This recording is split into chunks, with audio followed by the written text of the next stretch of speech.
said. But is somebody more talented than her? Yes. Yeah. Is somebody more beautiful than her? Yes. Are they utilizing their opportunities like her? No. Because if they was, they'd be in a, you know what I mean? Yeah. It would show for itself. Mm-hmm. They would be there. So with every opportunity you get, you just gotta go hard and make it to the next level, and then don't stop. So I like the struggle. I love the struggle. I live in the struggle. Even when I get to the next level, I still will be in the struggle with myself. Yeah. Trying to be better. So how about you, Renisha? That's the AC side. I was like, what is that? For me, it's interesting because I feel like, well, definitely on a financial level, I have been in the struggle. But as far as like the mental aspect of the struggle, it's something that I don't want to be a part of anymore. Okay. I spent a lot of time, I think in my 20s, trying to, you know, assimilate to what my mother wanted me to be, or what my friends want me to be. Right. But whatever boyfriend or dickie-wationship that I'm in. that I'm in at the time. That's gonna be a new topic on the show. Gotcha. I'll be there for that episode. But whatever, whomever it is, you know, for me, for a really long time, it was just that constant struggle of, well, I'm not that for them, so I'm a mess. Right. And now I'm a mess to everybody. And here I am, woe is me, and I can't get past this because y'all said that I was supposed to be this, and I can't be it for you. Right. You know, it didn't really dawn on me, and that I just kept repeating that cycle of being in this kind of mental and financial and, you know, even career aspiration struggle until my mom passed away. Okay. It wasn't, if it wasn't for her, I probably wouldn't be where I am now, where it's just like, I'm in the struggle, but you know what, it's not woe is me.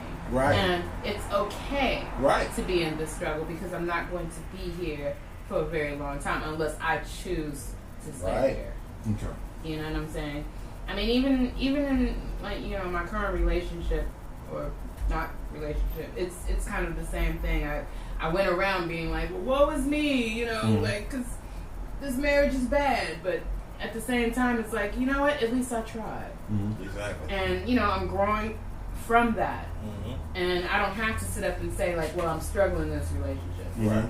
You know, I'm at a point where I'm just trying to fight myself and, like, okay, you know, how do we keep getting past the little struggles and the big struggles in life, you know? And what has helped me is just taking, you know, taking all my problems in small chunks. Right. I think that's something that should be efficient for everybody. Right. Because, you know, we all stress out. It's like, oh no, well, you know, it's natural. You know, I need a new transmission, you know, for my car, but also I gotta go get this done and I gotta get the bills paid, but I'm trying to get my career aspirations off the ground, and I gotta impress my girl, and I gotta do this and do that. Right. When you take your problems and put them into small, manageable chunks, it doesn't make that struggle seem so hard. Yeah. It makes it, like what you said, beautiful. Right. When you're working towards a goal, you know, that's what makes the struggle beautiful about it. Yeah. So yeah, that's how I feel. I mean, facts. No pressure. I mean, yeah. I mean, I realized that. I mean, the research that I found that a lot of people use it as to avoid following their dreams, to add to drama in their lives, make ourselves feel important when we really aren't that important. Yeah, not that. Because we use like phrases like, "It's a struggle. We find strength in the struggle," or you know what I mean, like, or it won't be easy, but it'll be worth it.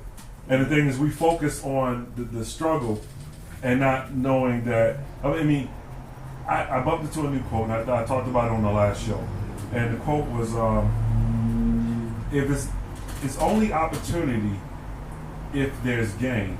It's only opportunity if there's growth." It's only an investment if there's gain. Got it.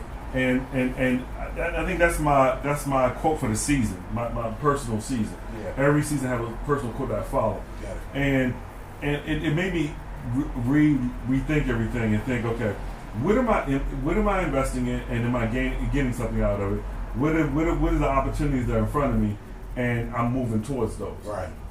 Like you meet people and all of a sudden somebody, hey, want to do some music, and you go, yeah, and then you figure out a way of messing it up so you can't progress forward. I did that. Because you're loving the familiar of I'm making beats in my basement. This is cool. You know.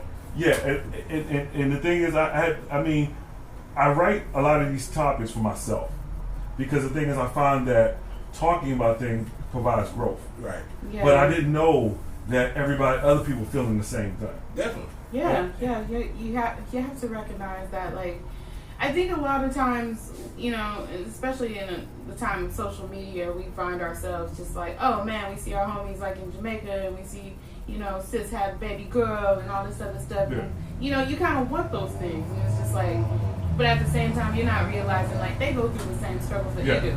They're just, you know. You don't know what they went through to get there. You know what I'm saying? Right. All you seeing is the good shit. Bad shit or the struggle shit, you ain't seen none of that. You know what I'm saying? Yeah, like, I mean, especially on social media. Right. But everybody loves to say, I'm struggling. They love to say it. Yeah. And but mostly everybody is struggling with something. You Yeah. know what I mean? If it's not financial, it's emotional, it's mental, it's physical. Ain't nobody 100% across the board. Don't forget spiritual. Oh, spiritual, yeah. It's like, especially as a black race, we struggle a lot. Yeah. Like, we're I don't want to say the only one that struggle, but we're like top struggle people. You know what I'm saying? I think it's like we got black, Latina, then you go down the list. Yeah. But it's like, we struggle because our upbringing is a struggle. But I be seeing on the news like Asian people be killing their family. Like, damn, what kind of struggle you doing? I mean, yeah, they struggle too because they got honor and different kind of shit they hold their status to. They're considered invisible compared in the community. Their family, and they hate that. Their family each member of their family is held accountable for being successful. Yes, they don't take failure lightly. Mm-hmm. You know what I'm saying? Yeah. Like, we can fuck up. We can go to jail. Junebug went to jail 20 times, and he can still come to the family picnic. Not in the Asian community. This motherfucker you are not in my family no more. I don't claim you. You are disowned. You feel me? And the thing is, I guess I am talking about my family. I realize now, right? Because I was thinking about my father. My father's the black sheep of his family. Right? Gotcha. And the thing is, I grew up with the Johnson Jones family in Baltimore City. Right. And I'm one of the biggest successes there, right? Right. So I'm first one to went to college and stuff like that. So I'm like, wow, this is a struggle. Like I said, this is a struggle because ain't nobody done it before me. Yeah. Right. And so me to be a trailblazer. Then I went down to Richmond, Virginia, and found out my father is the black sheep of the family, and everybody got their shit together. And I was thinking about it from maybe possibly his perspective. Yeah, that's a competitive motherfucking family to be in. Right, growing up, knowing everybody is you competing with your family, to be a bigger or a cool success mentally. And I was like, damn, I thought my struggle was real. Right. When I realized, no, I think probably his struggle was a little bit more real because I could half-ass it, give me a C student in college, and still be top dog, which is crazy. Right. You know, but when you in a family of competitive motherfuckers, you know, everybody winning. The bigger the family, the bigger the struggle. Yeah, I'm like, if you got 20 motherfuckers and they all doing good, you gonna have it by ratio. Somebody got to be a fuck up. But even the Jacksons had a fuck up. Latoya.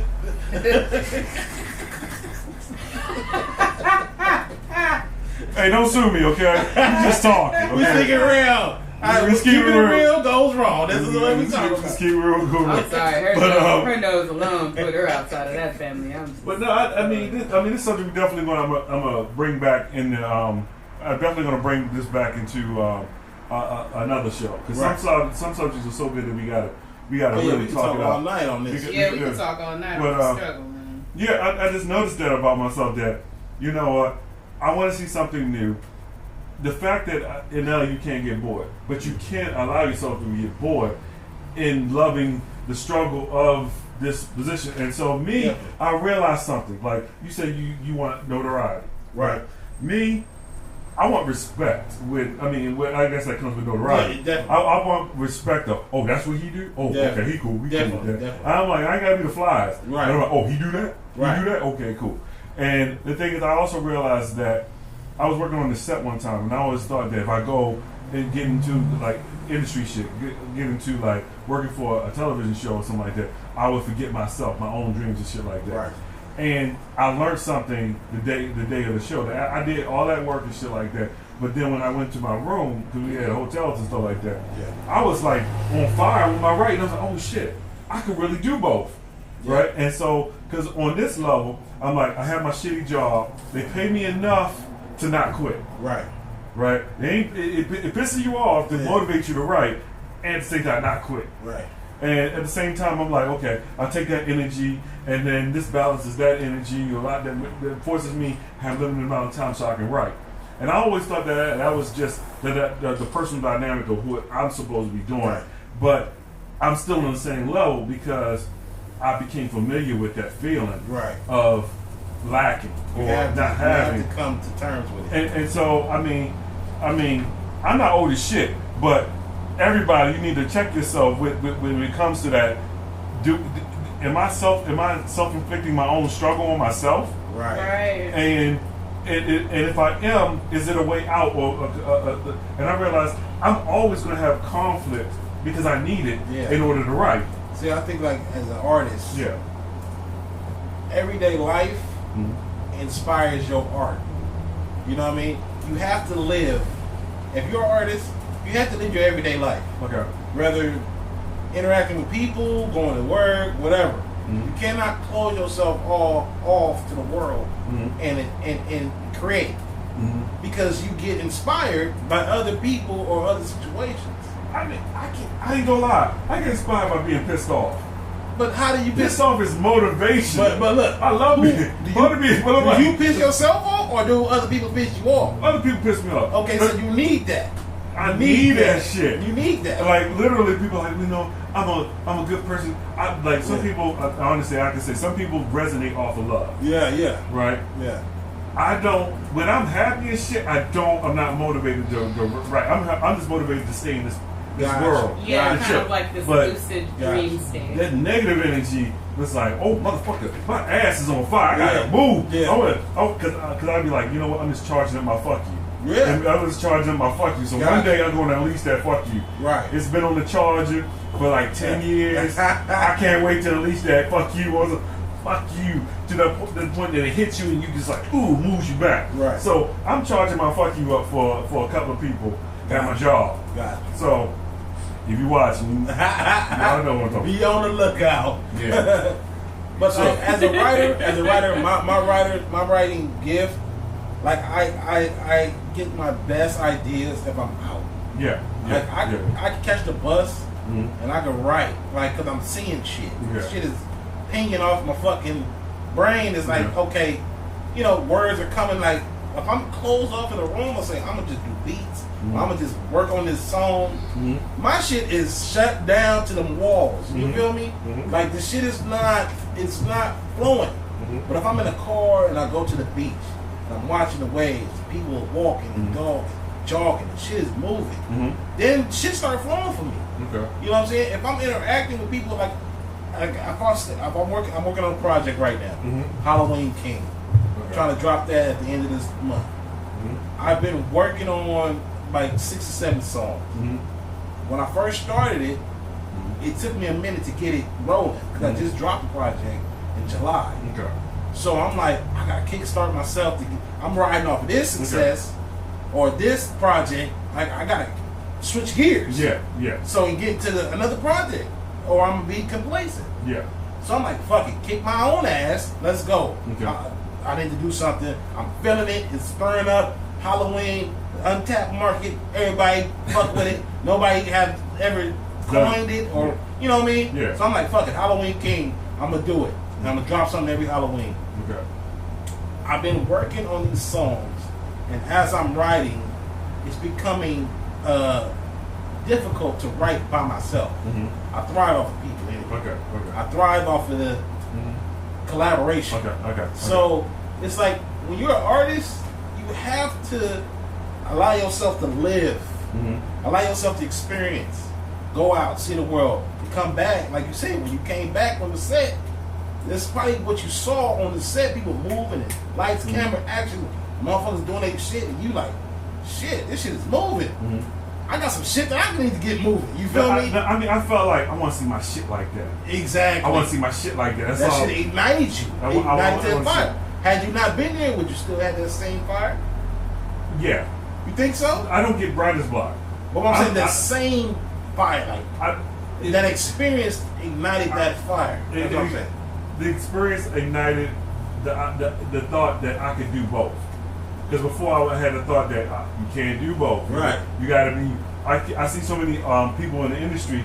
They not work. They creative as shit. Yeah. But they working. They spending a lot of their skill set. Yeah. To make somebody else's shit pop. Right. And typically a rich man. Right. That has and then at the end of the day, yeah, you get credits, but you don't own shit. Right. You got to work for decades just for you to get in a position of enough money to own some shit. Right. Like I'm a content creator and I want to own a portion of my content. Right. Every fucking penny. Yeah. And I don't mind working hard to do it. A lot of people are like, you know, yeah, a lot of people, oh, you so brave. No, it ain't brave. Right. It's like I don't have a choice in the matter. Because this keeps me balanced. You know what you want. Yeah. And in this day and age, you can create your own content. Yeah. But it's the whole thing is marketing. Can you get financing for it? Finance and marketing. Getting your shit out there to the masses. Yeah. That's the hardest shit for me. Like, I can create content all day. Yeah. Who the fuck don't hear it? 3, 4, 5 people. Making the donuts, ain't nobody eating them. Yeah. And they delicious. Full of donuts And they delicious as fuck. They the best donuts you ever had. But you know. Okay, everybody get okay. Yeah, I'm sorry. Okay, I can't stand you. But you know. Only the real ones. Only the real ones over there. Only the real ones. Hello. Yeah. But you know, I mean,